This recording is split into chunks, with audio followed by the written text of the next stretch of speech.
Some Grand Rapids homeowners continue to push for the city to pay up after learning the city has no plans to help them deal with damage after a water main break. 13 on Your Side's Lauren Baker talked to some about their frustrations.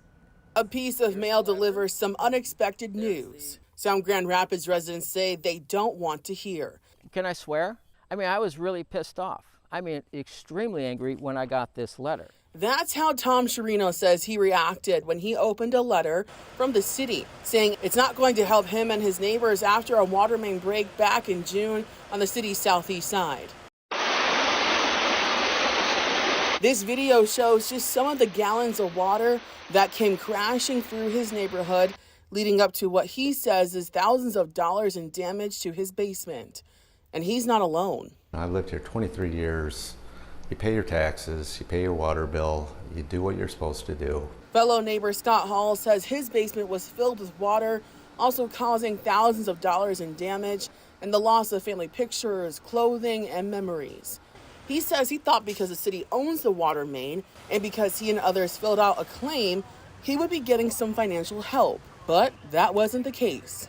That's when our mail comes on Friday telling you that, long story short, you're out of luck, we have immunity, we don't have to pay you, case closed.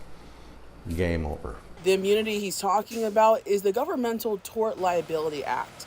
In the letter Sherino showed me, it says the city is entitled to statutory immunity for property damage unless one of 6 narrow expectations happen. It goes on to say that the water main break was not an exception. What kind of bad joke is this?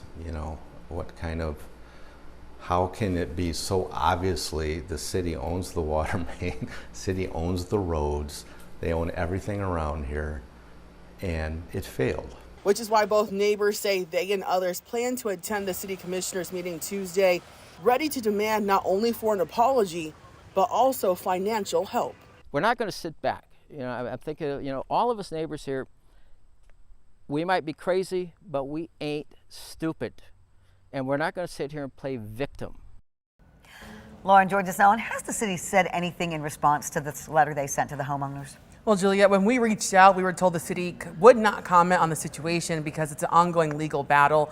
We did file a FOIA to see how many people in the neighborhood were impacted and just how much the damage costs. We're still waiting to get that information. The residents also say they've had no communication with the city throughout this process. They say no one came to talk to them when the water main break happened, when they were waiting for weeks to get financial help, or after this letter. That's something they plan to address at the city commissioners meeting, Juliet. Thank you, Lauren, for that report.